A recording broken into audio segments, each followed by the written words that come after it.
Whew. All right. Good morning and welcome to Asuncion, Paraguay. I am so excited to be here. It is one of the least visited countries in South America and a country that most people never get an opportunity to see. So as I was doing my South America tour, I knew I had to put it on my list and make sure that I visited here, even though it was a little bit out of the way and the airline ticket was a little expensive. Today, we're going to head to the city center. We're gonna check out this very unique Central American landlocked country. We're gonna eat some food, we're gonna learn some things along the way. And this is what is going on in Paraguay in 2022. Come along, let's do it, vamos.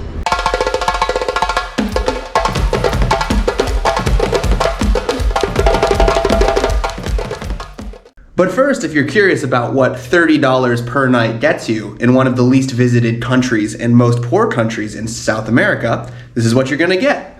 We have a really nice modern flat. It's actually really pleasantly surprised. I got a couch. I got a little workplace for my video editing, for the other work that I do. They've redone this entire area, really, really nice. It's actually a one bedroom place. So we've got the TV over here. We can come down the hall. You know, have a pretty nice bathroom going on here with a, look at that, remodeled. And you even have your own private bedroom. There it is, didn't make the bed today, wasn't feeling like it. And we can open the window here, wow. And we can see the beautiful Paraguayan wilderness. So that's what $30 gets you in Asuncion, Paraguay, in the best neighborhood of the entire city. So let's hop in an Uber and let's go check out some Paraguay.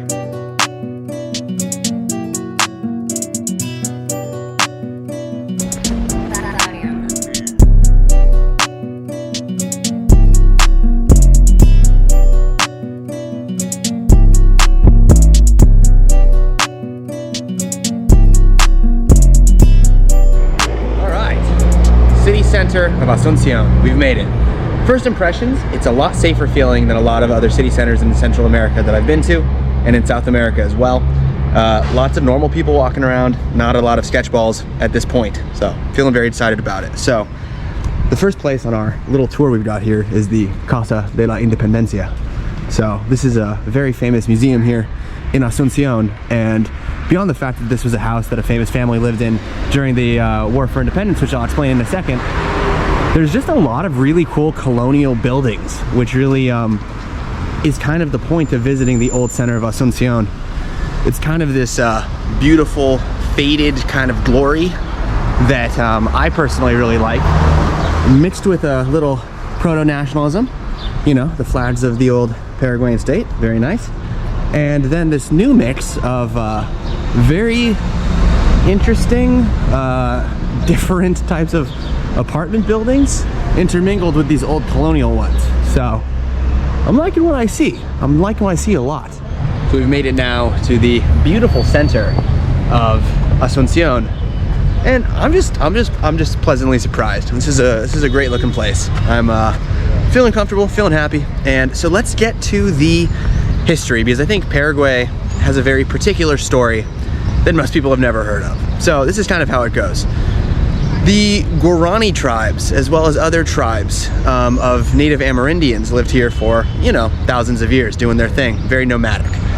The Spanish came here in the early 1500s, established the settlement of Asuncion, which in Spanish means ascension, and this was kind of a monastic land, so they had a lot of monasteries and a lot of priests that were here specifically to try and convert the Guaranis to being Christian and to incorporating them into the Spanish Empire.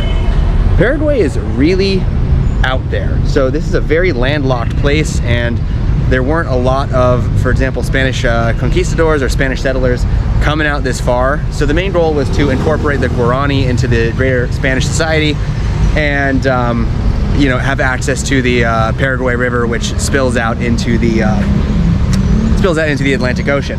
Other than that, this was a pretty nomadic, very open land with just like not a lot really happening. So, of course, the Spanish were here for a while. The Paraguayan independence starts to rally itself, and in the early 1800s, 1811 to be in fact, the Paraguayans overcome their Spanish colonial kind of yoke The Spanish weren't necessarily too sad to see it go because they were losing control of the entire region, and the Paraguayans established their state. The Paraguayan state, so this is the Pantheon is what they're calling it, and it was modeled after sort of French-style architecture, as you guys can obviously see. Pantheon is something that you would certainly find in many European places, whether it be, you know, the Pantheon in Rome, of course, or the large Napoleonic cathedral in France. So, back to the story a little bit. Paraguay has its independence, and they do something very interesting. They had a original dictator who ruled, don't know his name, his name's right here, and he had a very interesting idea. He said to kind of destroy this Spanish control of Paraguay and to break away from, of course, what was happening in Argentina, Uruguay, Brazil.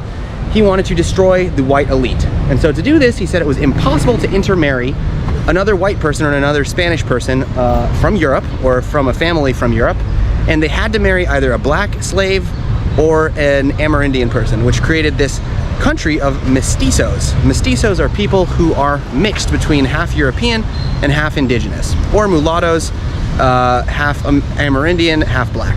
So this is why Paraguay today has is one of the most homogeneously mixed countries in the world. Something like 94% of people in the country today are mestizo, which is very interesting considering you can look at Argentina, Brazil. The populations are very, I'd say, non-integrated. You know, there's the natives, there's the Spanish, there's the Portuguese, and neither do the two mix that much. So here in Paraguay, things went a little differently. As I cross the street here, I love the flora and fauna here. We get to the Plaza de la Democracia, the Democracy Plaza. And the rest of the history goes like this. The Uruguayans, the Brazilians, and the Argentinians were after Paraguayan land, as Paraguay was a very isolated state and was really doing their own thing in the mid-1800s. This led to an invasion called the Paraguayan War, in which there was the Triple Alliance of Argentina, Uruguay, and Brazil. They invaded Paraguay. They took almost 25 to 33% of their land, and just crazily enough, they killed almost half of the Paraguayan population.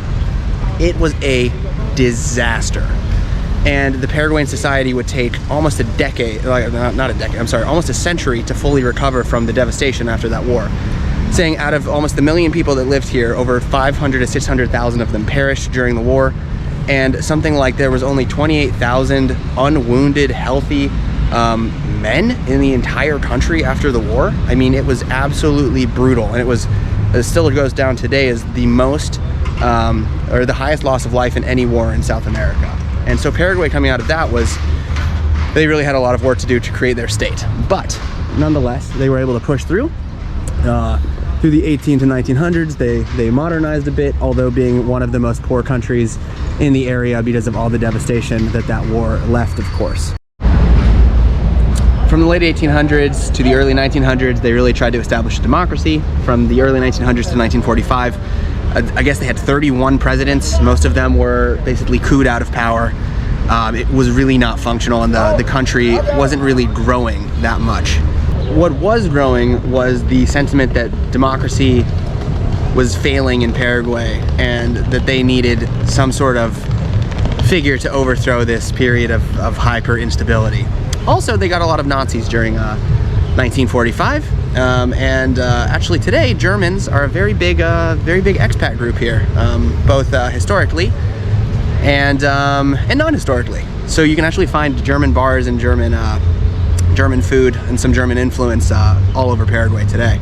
Coming out of this super unstable period was the Strostner area. Strostner, German last name. He was, for lack of a better word, he was a dictator. He ruled for quite a long time, something like 30 something years, from the mid 50s until the late 80s. And he kind of established Paraguay as a military state. So, of course, there was a lot of progress made, I could say, economically. Paraguay kind of came from a country that was really, they had famine, they had a lot of problems, and he tried to centralize power to facilitate a state identity to build the new Paraguay.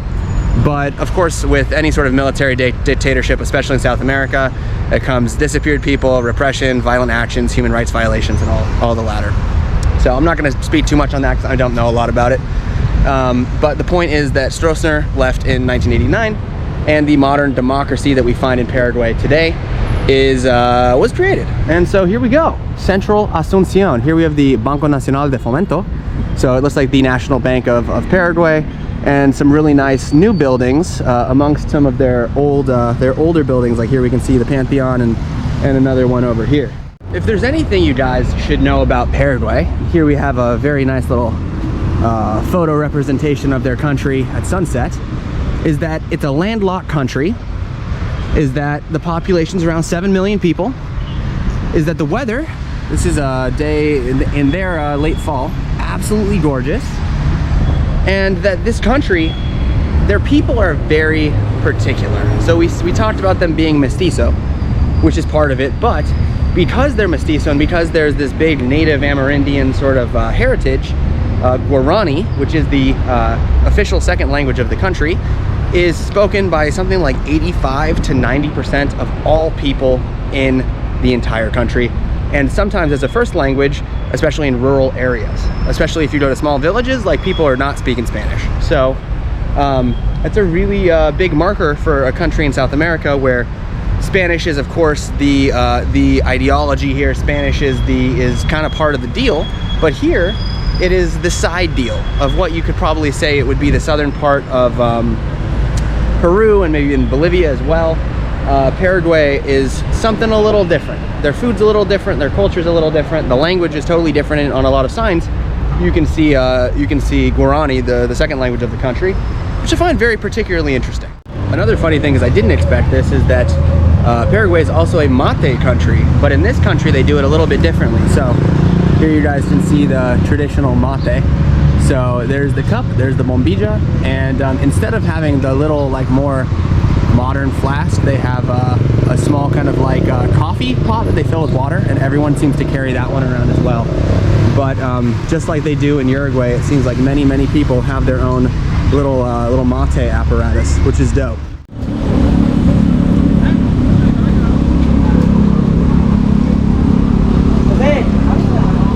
Here in the park, you can, like, seems like you can have lunch at this little local cafe. You can get your shoe shined by this gentleman or this gentleman.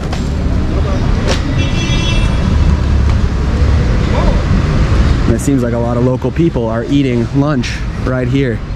Comparative to almost every other city center I've seen, it seems like a really nice mix of people. So you have families, you have people working, and also you have a lot of police on duty. And so an interesting thing is that it seems like they're trying to remove a homeless person over here, and that's the first place that I've actually seen that being done. Whereas in Brazil, it seemed like they're just everywhere. No one really seems to care. On the side of the park here, they have something very particular for Paraguay, and it's these kind of stitched, like, quilted things, I think you could say. They look kind of like doilies to me. And this is a very particular style that the Guarani have been doing for a very long period of time. So they look like that. Hola, buenos días. ¿Qué tal? Todo bien. And it's the one thing to know. Buenos días.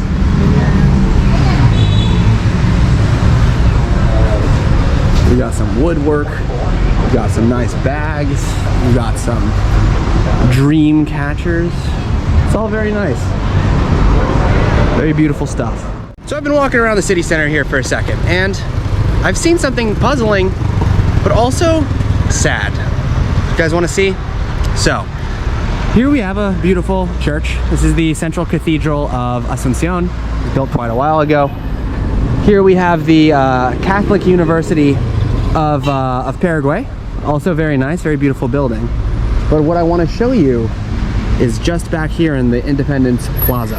Here's the church, here's the cathedral, and I'm not really sure if I should be filming in here, but here is a shanty town that the government helped to construct.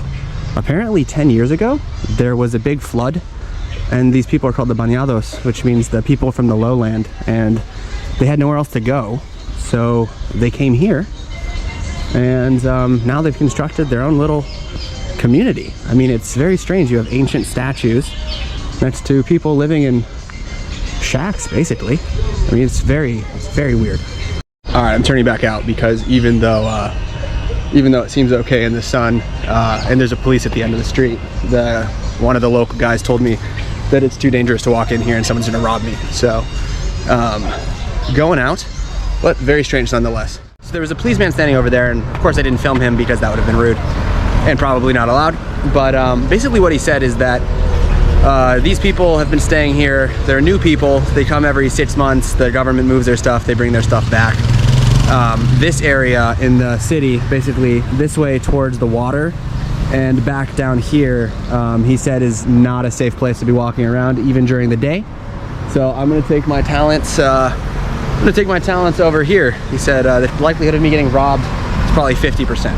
So I'm not willing to take that chance. But he said this way, back into the city center, very safe, lots of police, no problem. What I do respect about the people here is that everyone's been very friendly. And there were a couple people in there that told me to not be there. So I think that's probably good, rather than just robbing me themselves. They're trying to protect people, obviously, and it seems like there's a little community support for getting people out of that area.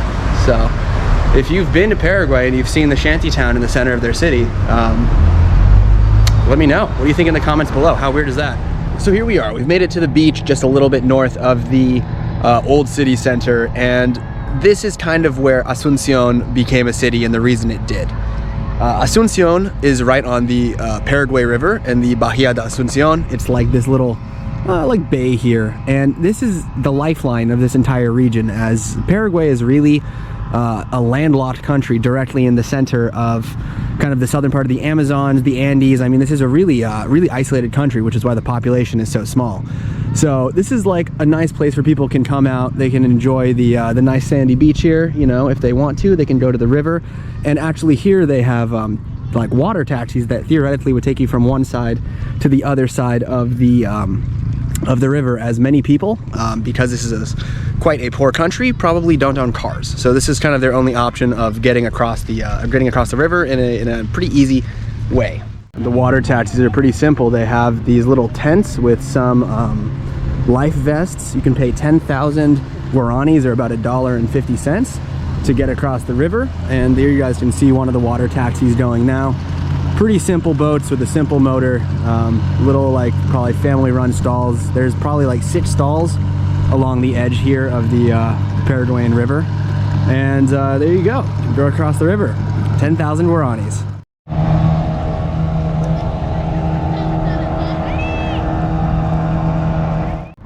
This seems like a really good place to just come out with family and friends. A lot of people are renting these goofy little bikes here, these little fun cars for their kids. And you can see some of the modern developments of Asuncion over there and the old city back here. I'm actually now at the back side of the presidential palace here, which is just across from where we were. And unfortunately you guys can't see the beautiful architecture because currently it's under reconstruction, as you can see. But this is a very impressive palace built in like the mid 1850s, I believe. But what's cool here is that they actually have some serious wealth here, you know? So they got these beautiful trees, they have like helicopter pads, and they actually have a lot of armed security at the front. But what I find weird about that is that to get into the back, you would just need to go over this rusty fence, walk down the broken stairs, and then you can go like take a nap on the helipad, or just like hop, skip, and a jump right into the back of this building. So it's a weird thing. Like it's kind of like militarily, like, you know, like controlled up front, but the back here, just a couple steps away, not so much. And here you can see the front a little bit better put together. But yeah, really they have no barriers here. It's just you can literally go up and knock on the front door if you really wanted to, which I find kind of strange.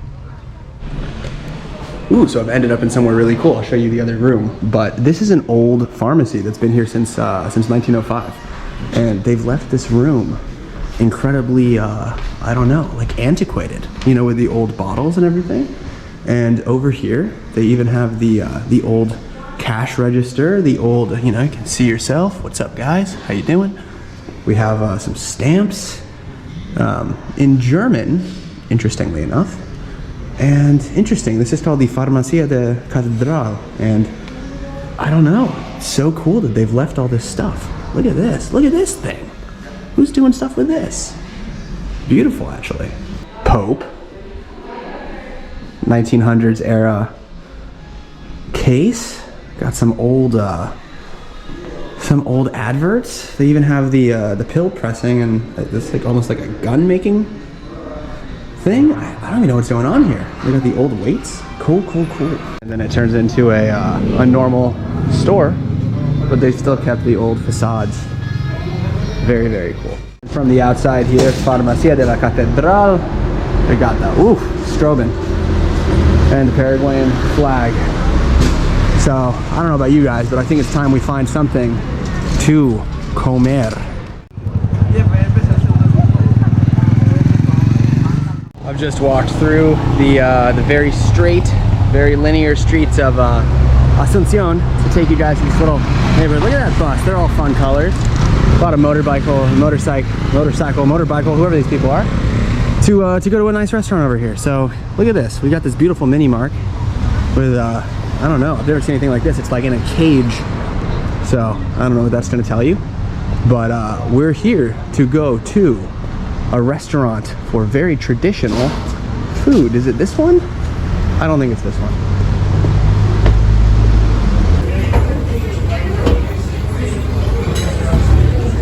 Alright, I've made it to my traditional Paraguayan restaurant. Very excited about it. The funny part was the menu, almost ununderstandable. So, sí. Su bife cowa con qué guarnición quiere. Está el arroz, ensalada mixta, puré de papa, ensalada alemana y... probablemente arroz. Solamente arroz. Sí. Gracias.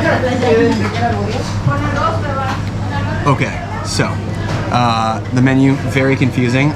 Besides milanesa, which is basically like chicken fried steak, I wanted to try something super local, so I actually asked the lady behind me what she was eating. I've ordered the caldo ava. I've ordered the bife cogua, which is a traditional sort of beef dish, I guess. And I've ordered a Paraguayan style tortilla. So very interested to see what happens here. I think the cool part about this menu is you can say 60,000 is 10 US dollars. So you can see the average price here being 12,000, maybe 26 for a milanesa. That's really the most expensive stuff. So the most expensive thing you can buy on this menu is about 6 to 7 US dollars for everything. Maybe the best part about the ordering process was they all said, whoa, that's way too much food. Nothing's ever too much food. The first thing to hit the table is this, which are Paraguayan, I believe, sweet potatoes, but actually no, this is manioc, which is a traditional root vegetable here in Central South America, and a lime. Classic garnish. Okay guys, I think I overdid it.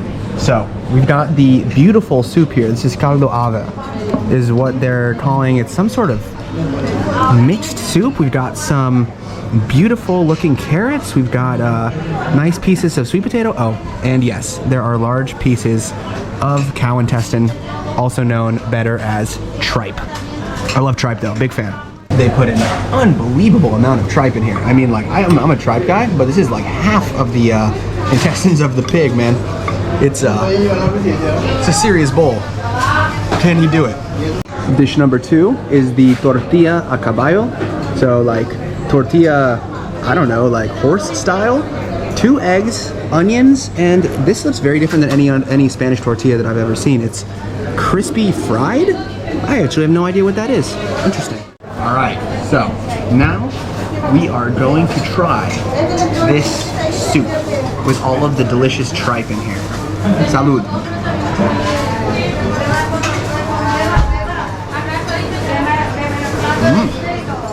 The broth is funky. It's a little funky. It's a strong tasting tripe, for sure. You know, the tripe sometimes it can be very gentle. Sometimes the tripe can be very strong, fuerte. And this one is a little poopy. So good.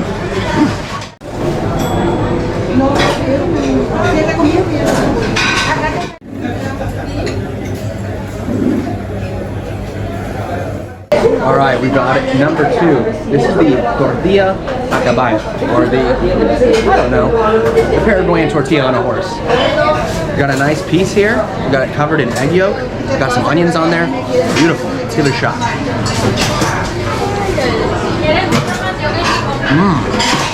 Yo.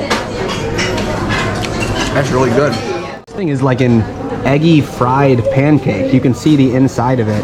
I thought it would be just eggs, but actually it's like flatbread almost that they fry up, kind of like a I don't know, like a fry bread we have in New Mexico. Very interesting. Gracias. Perfecto. And this is the last thing we've got, the bife yagua. So it seems like beef, some I don't know, grilled vegetables, an egg, and rice. Very traditional. The reason I take you guys to places like this is it's just local.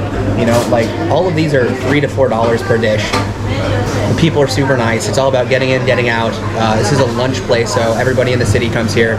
It's really like probably family run, you know, like the ceiling's kind of falling apart. They got the ladies back here doing the bags. It's great, and just like look at all the amazing food you can get for a very fair price. Very impressed. So the last thing has arrived here. We've got the old bife de yagua.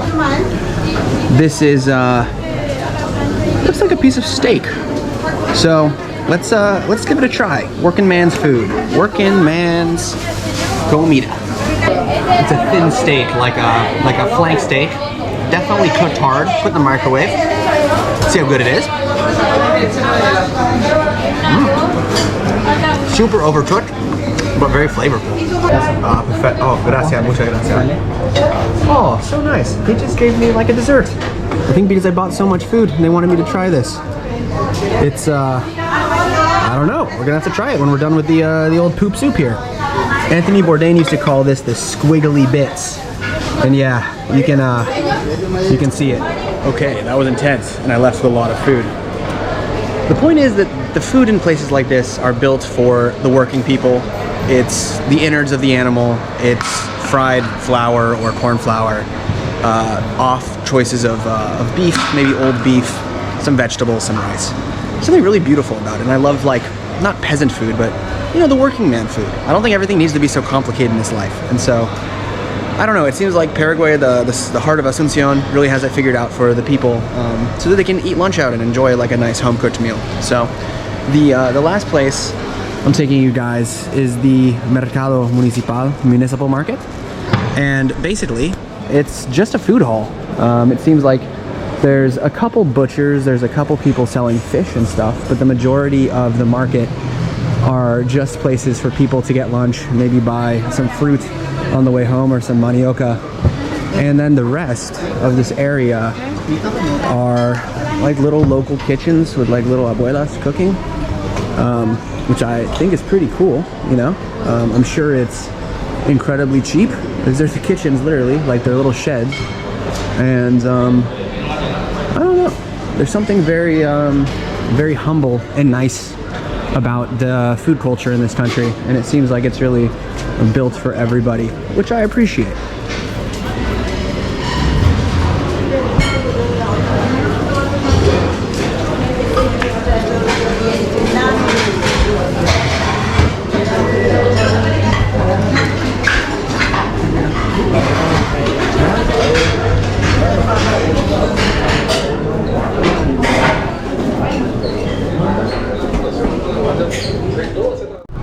So that's gonna do it for me here in Asuncion today. I hope you guys learned something new. I hope Paraguay gets, you know, more tourists. It's a really lovely little country, and I know it's really out of the normal flight path, but I feel like it has a lot to offer. Even though people say, you know, you can just skip it, it's not important, just go to all the other countries. Well, you know, I don't believe in that. It's nonsense. So, from Asuncion, thanks for watching, and I will see you in the next one. Hasta luego, mi amigos.